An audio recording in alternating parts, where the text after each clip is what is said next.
Olá, aqui é a professora e psicóloga Bruna Tavares Souza. Na aula de hoje vamos falar sobre comunicação e trabalho.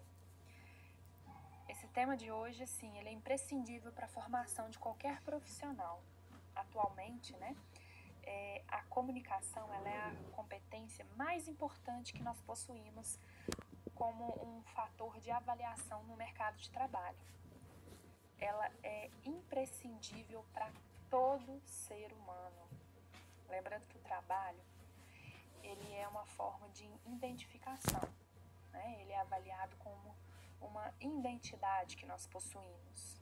Sendo assim, né, uma identidade, a comunicação é a expressão dessa identidade, tá? É importante que nós tenhamos conhecimento sobre o fato de saber ouvir, ver, de ter essa percepção, né? Que a comunicação ela vai muito além de saber falar, né? De agir de questões verbais.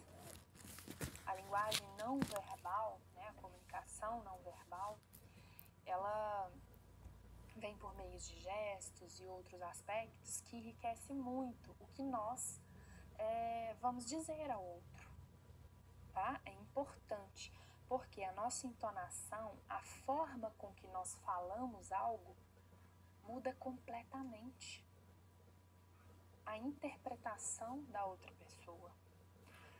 Você pode, através de uma simples frase, motivar ou desmotivar uma pessoa. Coloquei até essa imagem justamente para falar sobre isso que nós começamos. Por quê? Temos emissor, receptor. Quem emite a mensagem, quem recebe a mensagem. Só que vocês estão observando que tem o campo de conhecimento de cada um deles? Pois é, isso é fundamental. Não tem como nós falarmos sobre comunicação sem falar sobre aquele esqueminha biopsicossocial. Por quê? As questões genéticas influenciam, sim, mas a criação, a forma que você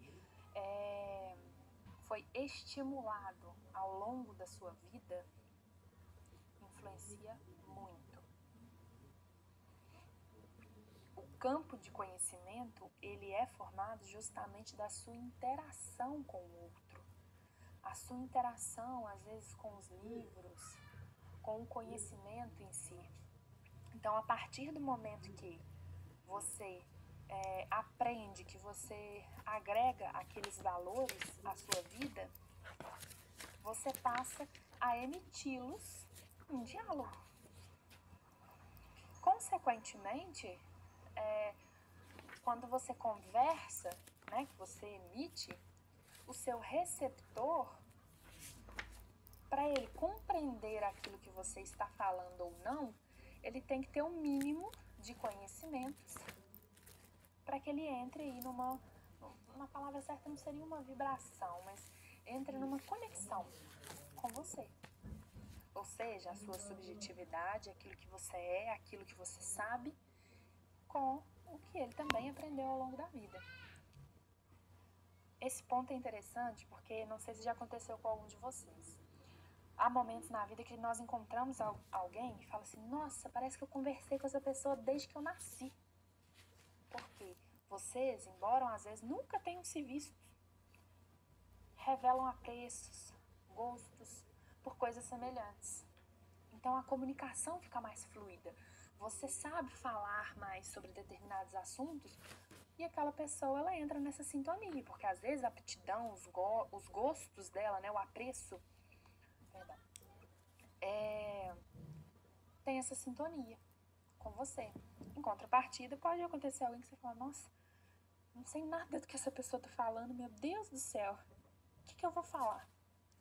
Porque às vezes o interesse dessa pessoa não é compatível com o seu. Consequentemente, o campo de conhecimento influencia muito nessa relação, tá? Sempre dou esse exemplo também em sala de aula, falando sobre a diferença de ouvir e escutar.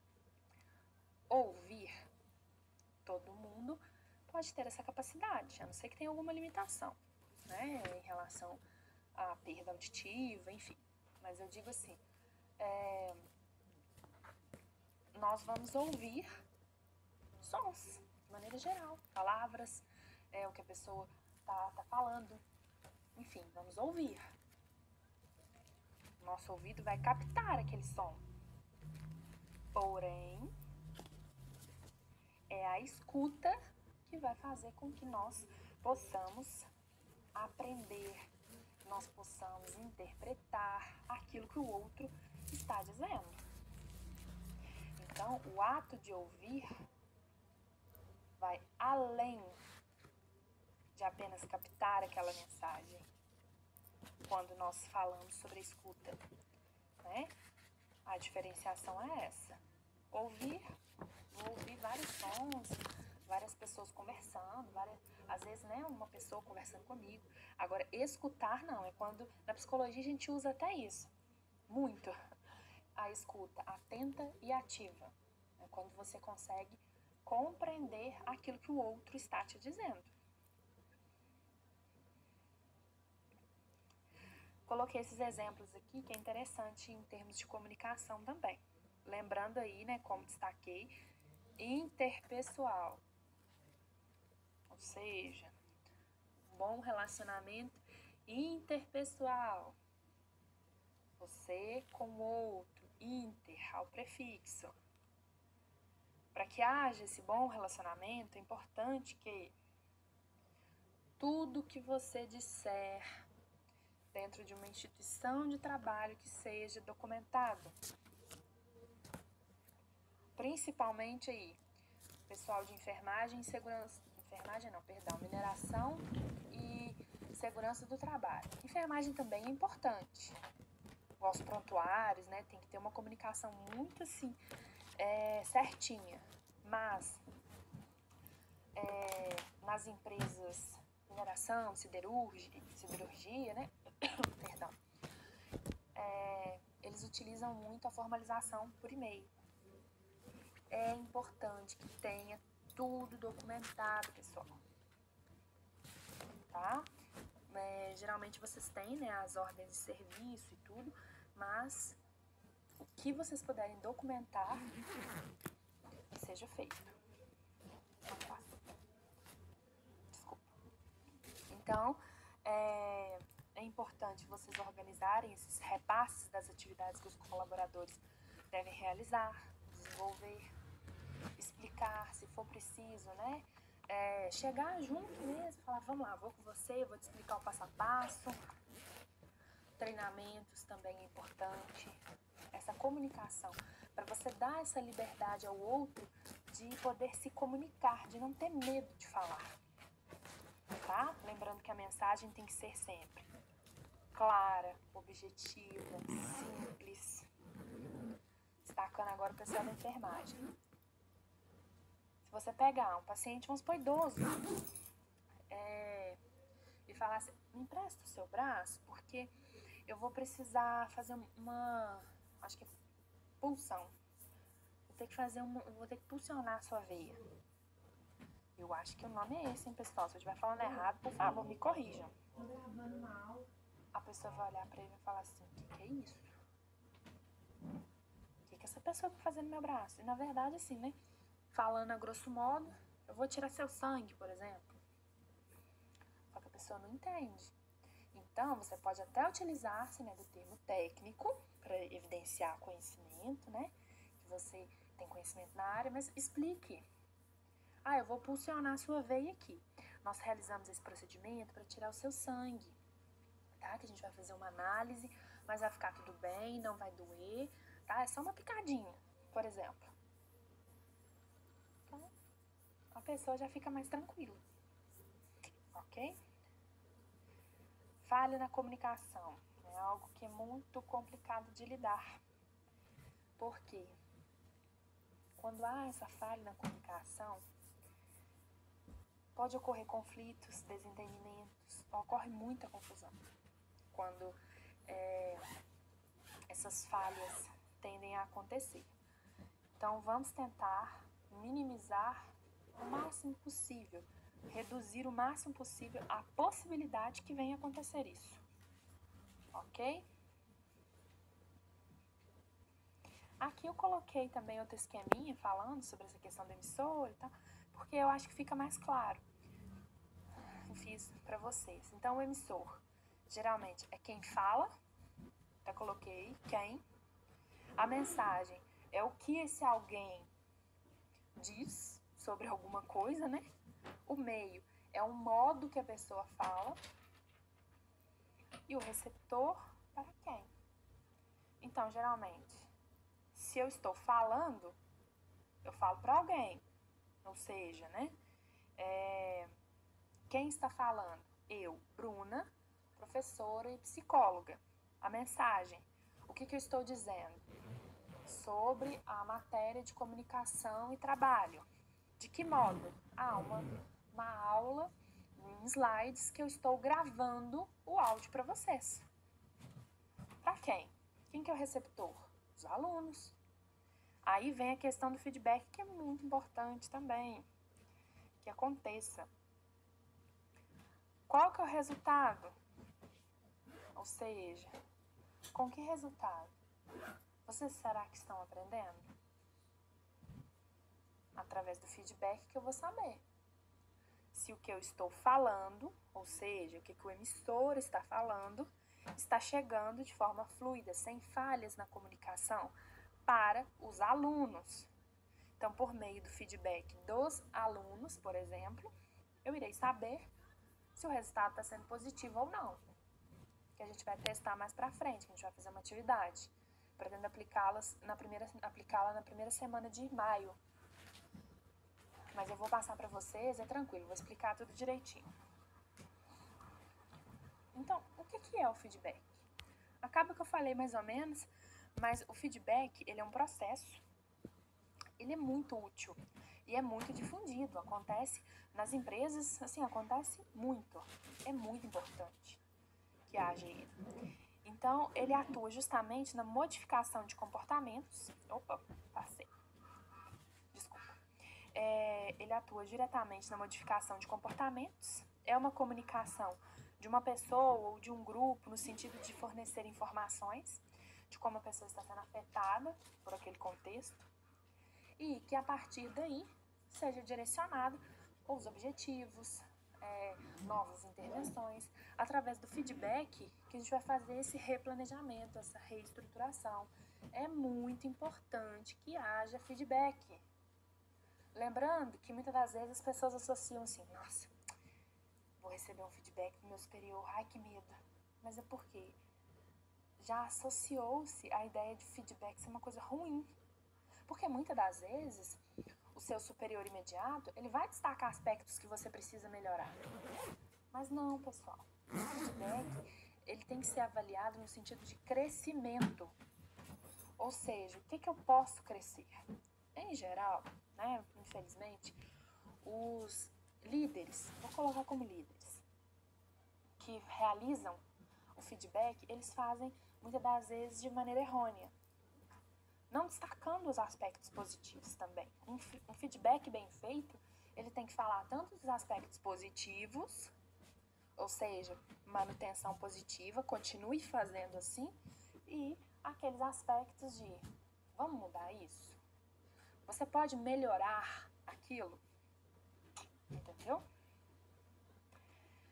Existem alguns tipos de feedback, que é importante vocês aprenderem, que é o descritivo, tá?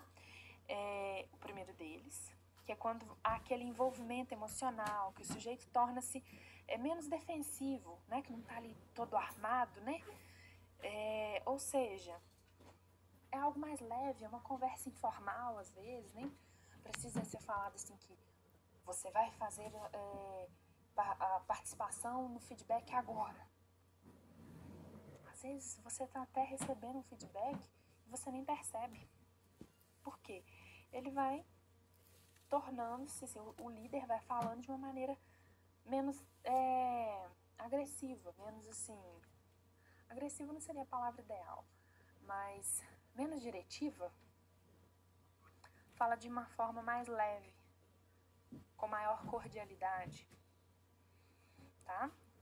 Tem o específico também, né, que é quando você, de alguma forma, assim, né, tenta dominar. Aqui no conceito fala, né, que em determinado momento que você diz a alguém que ele é dominador. Ou seja, né, aí a gente pensa assim, como assim dominador? É aquele momento assim que você quer pontuar algo mais sério sobre a postura. Vamos supor, um colega de mesmo nível hierárquico e o supervisor percebe que ele geralmente assim é um pouco arrogante, ele quer dominar as atividades, quer se mostrar assim melhor do que o colega. Então ele precisa fazer um feedback específico. Mesmo que às vezes, né, seja abordado algum tema assim de maneira aleatória, né, num DDS que possa tocar esse indivíduo, mas, por exemplo, não foi suficiente. Então a gente pega esse feedback específico, onde, né, o gestor, ou o líder, o supervisor, o coordenador, enfim, chama para conversar. Ok? A questão do feedback compatível, ele é um feedback assim mais agressivo de maneira geral. Por quê? Utiliza-se, por exemplo, uma lista de competências e o gestor, o líder, enfim, ele vai pontuando, né, através de xizinho ou escrevendo. Passou. Escrevendo ali sobre aquela pessoa. Ok? Temos também o dirigido, que pontua algumas características que precisam ser melhoradas. Lembrando que essas características não necessariamente precisam ser características ruins. Mas vamos supor, se você tem potencial para fazer uma atividade em 10 minutos e você faz ela em 30, nesse dirigido, né, nós vamos ali incentivar para que você reconheça o que você está falhando. Por que você não consegue fazer, por exemplo, num tempo menor? Tem a questão também do solicitado, que ele é muito, mas muito proveitoso. É quando a pessoa mesmo, né, o receptor, pede um feedback, solicita. Eu tô precisando de um feedback, vou lá no meu gestor pedir para ele me dar um feedback. Entendeu? O oportuno, que também é muito proveitoso, ele auxilia em determinados comportamentos, né? O sujeito, ele tende a se tornar mais flexível, ele, muitas das vezes, tem muita receptividade, a pessoa escuta atentamente aquilo que o outro está falando, né? Então, é muito proveitoso. Temos também o esclarecimento, para assegurar a comunicação precisa, que é um modo, assim, de o receptor repetir o que foi dito no feedback, para ver se ele realmente entendeu aquilo ali que foi dito, se foi realmente compreendido, tá? Muitos treinamentos, eles passam até aquela folhinha de avaliação de treinamento para ver se eles atingiram, por exemplo, as notas, né? Aí as pessoas que assistiram o treinamento têm que pontuar, por exemplo, de 0 a 5. Ok? Em geral, sobre a comunicação, é importante que nós pensamos assim, que tenhamos que explorar, usar o canal mais adequado, ou seja, por e-mail, telefone, WhatsApp, enfim, qual o canal mais adequado para abordar o que eu quero falar, O uso dos feedbacks é importantíssimo, tá? Indiferentemente, né, da sua área de atuação dentro da empresa, o feedback é importante, porque é uma forma de emitir uma opinião, né, de enriquecer o trabalho executado. Ser um bom ouvinte. Se você tem dúvidas sobre determinado assunto, se cala e observa. É uma dica, assim, de especialistas. Não é só minha, é da leitura do conhecimento que eu já possuo. Se você não tem certeza sobre determinado aspecto, se cala, observa, para depois sim você conseguir emitir alguma afirmação, né, alguma questão voltada para o assunto abordado. Não fale se você não tiver certeza. Isso é algo assim imprescindível. É importante que você tenha esse conhecimento. Se você tem dúvida, se cale e observe, tá? Ou seja, fale o essencial. É importante conhecer seu público, qualquer questão, que seja um treinamento, que seja uma entrevista, que seja um trabalho de conclusão de curso. Você precisa conhecer o seu público. Você precisa saber com quem você está lidando. Se você chega numa empresa, passei como técnico na entrevista, vou ser técnico em mineração, vou ser técnico em segurança do trabalho, vou ser técnico em enfermagem. Como que é a minha equipe? O que eu preciso saber da minha equipe? É importante, tá? A escolha do discurso e o momento. Não falem de maneira aleatória. Escolham o momento de falar, o momento de se posicionar. A pessoa que ela é assertiva, ela sabe a hora exata de falar, de pontuar, de fazer questionamentos. Ok? Seja direto, como eu falei lá no início da apresentação. Ser direto, claro, objetivo, é ser assertivo. Ok? Melhorar a comunicação no ambiente de trabalho é saber se expressar de maneira efetiva, compreender e fazendo-se compreender. Ou seja, você tem que compreender o outro e o outro também tem que te compreender. É uma via de mão dupla. É vai e vem, digamos assim, né? Essa habilidade, ela é construída, né? Tem muitos trabalhos voltados aí na psicologia do trabalho, organizacional, né, e do trabalho, perdão, voltado para isso, para esse desenvolvimento de habilidades, ok? Então, regras da comunicação. Essas regras, ela vale tanto para segurança do trabalho e mineração, quanto para a enfermagem, tá? Então, é ideal que o tom de voz seja moderado, evite de falar alto, ou seja, não fale nem muito alto, nem muito baixo, tente medir a sua voz. Quando você quiser dar entonação a alguma coisa, você pode até falar com mais firmeza, uma maior entonação mesmo, uma maior firmeza na sua fala. Mas, em geral, tente não falar nem muito alto nem muito baixo. A velocidade da fala. Tem pessoas que falam muito rápido. Então, quem tem o pensamento mais rápido que a fala, como eu brinco com vocês em sala de aula que eu tenho, tem hora que a gente embola as palavras.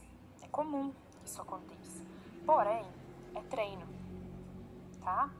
Por mais que isso possa vir a acontecer em alguns momentos, né? Tente desacelerar, busque respirar mais, para você ter um bom tempo de fala, um ritmo, uma fluência. Evite erros, né? Uma linguagem inapropriada, palavras que são ambíguas, ou seja, né, tem duplo sentido. são incorretas. É importante falar com clareza, às vezes falar pausadamente, tentar despertar o interesse, né, do outro. E como eu já falei lá no início, escutar atenta e ativamente. Lembrando que escutar é além do que ouvir. Então, tem outros aspectos aqui também das regras de comunicação, que vai manter o olhar atento, né, enquanto o paciente fala, ou o trabalhador de maneira geral. Aqui até falou um pouco mais no sentido da enfermagem, né, quando fala o paciente. Mas pode ser também o seu liderado. Não ficar o tempo todo pensando no que vai ser respondido. Porque tem pessoas assim, enquanto o outro tá falando, tá pensando, meu Deus, o que eu vou falar? O que eu vou responder? Então nem preste atenção no que ele tá falando, porque às vezes prestasse atenção seria algo simples, corriqueiro. Observem, tanto verbal quanto não verbal, quem tem a percepção das entrelinhas, do que passa despercebido ao outro, tem um diferencial competitivo no mercado de trabalho. Porque são raríssimas as pessoas que conseguem pegar, digamos assim, essas entrelinhas. Ok? Aí tem essa questão, né, de tolerar o que o outro está dizendo, de ter paciência, digamos assim, né? Segurar a ansiedade. Silêncio. O silêncio é, assim, perfeito.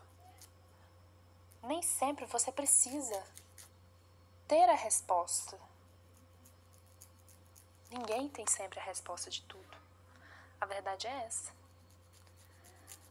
Então, por vezes, se você se manter em silêncio, principalmente na área de enfermagem, né? Por 1, 2, 3 minutinhos, para você buscar o fôlego e pensar o que você vai dizer, aí sim, não tem problema. Tem certas ocasiões, principalmente quando a enfermagem lida com a morte, que não cabe palavras. Cabe o silêncio. Ok? Então, tem essas regrinhas aqui ainda, né, falando, para você escolher o vocabulário, facilitar as expressões, compreender, ser cortês, mostrar entusiasmo, ser imparcial, ou seja, não tomar partido para nenhum dos lados, você tem que ser neutro na situação, ter paciência, ser humilde, sempre, sempre, sempre manter-se atualizado, ter desenvolvimento de conhecimentos, de carreira. Não parem. A estagnação não é uma opção. A boa comunicação, ela tem como benefícios proporcionar trocas de experiências, transmitir, né, disseminar conhecimentos, aumentar a produtividade, transforma cenários, né, de crises em busca de soluções. Quando você conversa com o outro, uma coisa que para você às vezes era difícil de fazer, aí a pessoa fala uma coisa simples, você fala assim, uai, não é? Que eu poderia fazer assim? E dá certo? A comunicação também é uma forma de reter talentos, nortear planejamento, questão de cargos, salários, direciona o desenvolvimento de ações estratégicas, envolve pessoas de vários níveis hierárquicos. É importante ter essa liberdade.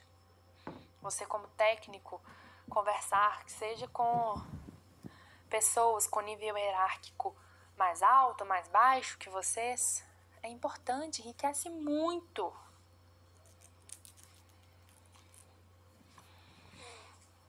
Então, quando a gente fala sobre uma comunicação assertiva no trabalho em equipe, é importante que a gente avalie a questão de propor mudanças nas quais a equipe, né, o grupo, a equipe, acredita, discutir as mudanças propostas, tá? Geralmente é de suma importância que haja, né, esse diálogo entre as pessoas do grupo, justamente para compreender as causas, avaliar as consequências, se vai ser bom para todo mundo, né?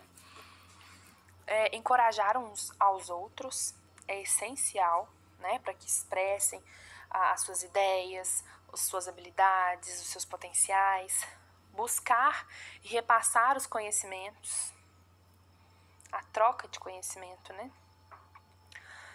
Assumir responsabilidade pelo resultado que a equipe produz. Lembrando, a partir do momento que vocês formam uma equipe, são todos, não é apenas um. O grupo, sim, ainda mostra essa individualidade. Agora a equipe não, é todos respondendo por todos. Identificar e administrar possíveis conflitos, né?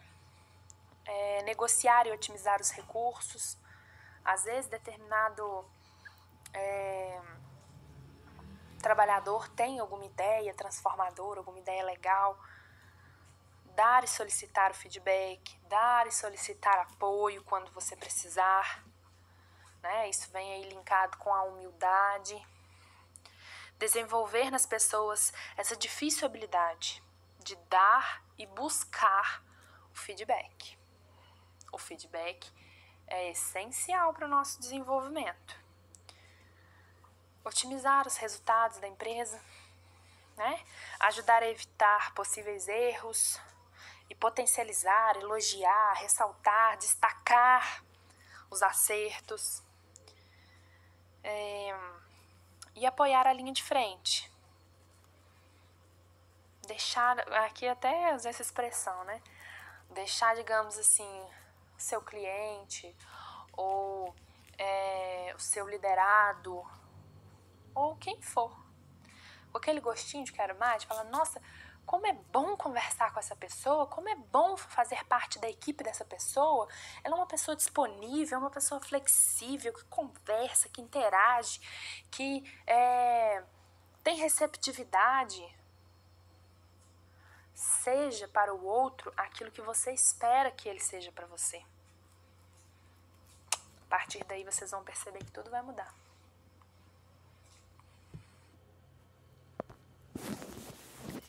Quando nós falamos sobre comunicação em saúde, nós avaliamos também o protocolo CLES, tá? Que nós vamos falar no próximo slide. Esse primeiro seria mais introdutório, tá? Então, é importante que vocês tenham a ciência de que é imprescindível conhecer o sentimento do paciente, expressar respostas empáticas, ou seja, mostrar para ele que você tenta de alguma forma se colocar no lugar dele, né? O ideal é que vocês utilizem expressões, que vocês manipulem a sua fala de uma forma mais gentil, né? Que traga esse acolhimento. É importante também que você considere as preocupações do paciente, mesmo que sejam aquelas preocupações, às vezes, mais superficiais, mas é a preocupação, é a demanda que ele está trazendo, então tem importância para o paciente. Talvez para você que determinado assunto não tenha tanta relevância, mas para o paciente tem. Então é importante esse vínculo empático, né, e essa preocupação com a fala do paciente justamente para reforçar o vínculo, né, essa questão voltada para o acolhimento, tá? Alguns pacientes é necessário que o profissional trace um plano, uma estrutura, uma intervenção diferente de outros. Então, tem vezes que você vai precisar sim e muito do apoio familiar do paciente, tem pacientes que são resistentes. Então, isso aí você vai ter que ir adaptando para fortalecer o vínculo, passar credibilidade, confiança, tá? É algo construído. No protocolo CLES, eles ensinam técnicas justamente voltadas para isso. Dentro da enfermagem, né, as professoras enfermeiras vão passar para vocês outros protocolos e tudo, mas eu gosto sempre de destacar esse protocolo dentro da aula de psicologia, porque ele visa muita humanização. é um protocolo, assim, essencial na humanização, no diálogo com o outro, ok? Então, o class é uma palavrinha importada, né, que eu costumo brincar, assim, ela veio justamente para agregar, né, a nossa atuação. Algumas palavras na tradução continuou, né, com a sigla, outras houve modificações, como vocês vão ver ao decorrer desses slides. Então, o C do class significa contexto físico, tá? Aonde vocês vão observar a importância da privacidade do paciente, as disposições, né, a disponibilidade das pessoas envolvidas, a questão voltada para a ausência de barreiras é muito importante. Se tiver, por exemplo, uma mesa, uma cadeira, uma maca, enfim, alguma coisa entre você e o paciente, pode ser que crie um afastamento, um retraimento. Então, muitas das vezes, você pegar duas cadeiras mesmo, se for o caso, né? Colocar uma de frente para a outra com uma distância adequada, você consegue fazer ali uma intervenção fantástica, porque não tem algo no meio, no centro, digamos assim, daquele diálogo, tá? É importante também ser esse apoio para os demais, né, para os familiares, tá? Quando a gente fala do L, né, também traduziu ao pé da letra, que significa habilidades de escutar e perceber. É colocada assim uma importância justamente no clima do relacionamento, né? É importante que você escute atentamente, veja as entrelinhas, né? O perceber é isso, você usar da sua subjetividade, de quem você é, para você interpretar o outro baseado nas suas percepções, tá?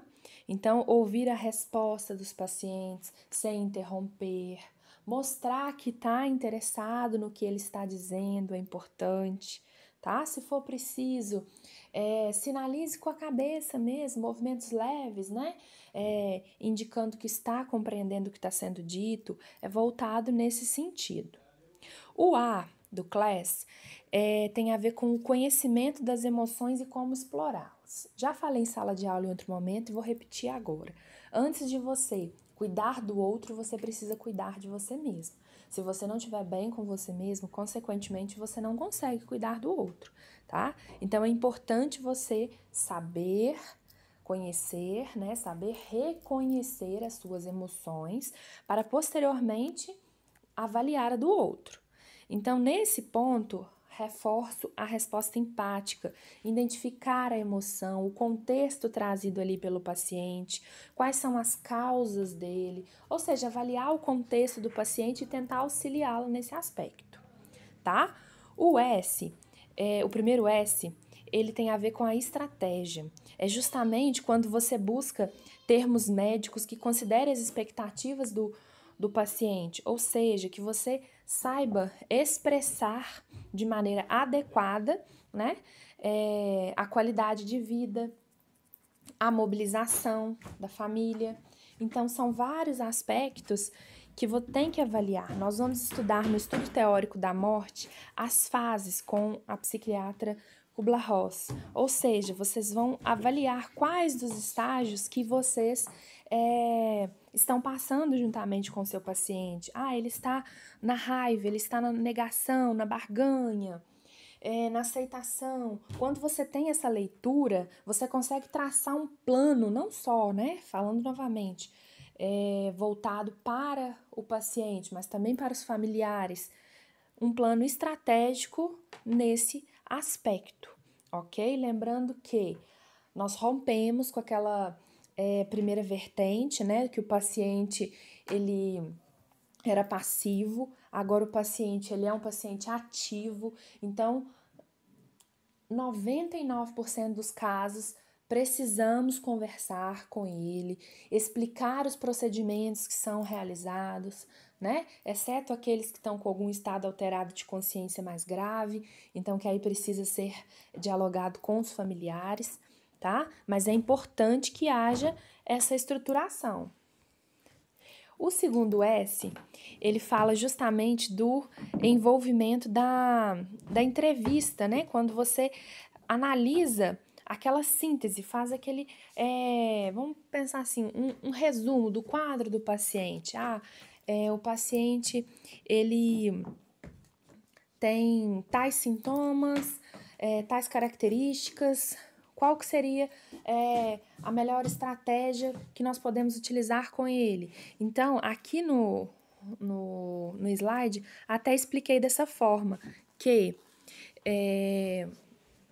mesmo que fique, né, agendado com o paciente um próximo encontro, né, em função de tempo e tudo, é importante ter esse roteiro muito claro, ou seja, o tratamento tem que ser algo muito explícito, o paciente tem que ter todo o conhecimento sobre o que será realizado, quais procedimentos ocorrerão. Por exemplo, um paciente que faz tratamento quimioterápico, ele tem que saber quais são as etapas, o que tem que ser feito, quais medicações serão administradas. É importante o paciente ter esse conhecimento, ok? Então, esse protocolo, resumidamente, né, reafirma essas regras úteis para os profissionais da área da saúde quando está lidando com notícias ruins também, né? Antes de dizer, pergunte, tome cuidado. É difícil você chegar, por exemplo, no familiar e falar, seu pai, sua mãe, seu marido, sua esposa faleceu, por exemplo, ou está com uma doença grave. Então, a partir daí, esse protocolo vem falando para vocês, antes de falar algo, tentar reconhecer as emoções do paciente, para você ter um tato, ter ali uma manipulação assertiva de como falar. Não tem como a gente evitar. Tem certas notícias que realmente são desagradáveis, que vai trazer impactos graves para o paciente, para os familiares. Mas é vocês tentarem pensar qual é a melhor forma de falar determinado aspecto com o paciente e familiares. Tá? É muito importante que vocês pensem. Teve até uma turma de enfermagem que tinha falado, né? Eu não me lembro exatamente a frase, mas fala, né? Cuidado com o paciente porque ele é um amor de alguém. Algo assim. Eu não me recordo a frase exata. E exatamente isso. É importante que vocês tomem ciência desse sentimento. É isso que a psicologia vem falando no curso de enfermagem e tantos outros, né, voltados para a área da saúde. A humanização, o acolhimento, a valorização da vida humana e dos sentimentos. Ok? Aí eu coloquei essa leitura complementar aqui para vocês. Não vou falar sobre ela, eu gostaria mesmo que vocês refletissem, ok? E chegamos ao fim. Espero que tenham compreendido. Qualquer dúvida, é só me sinalizar.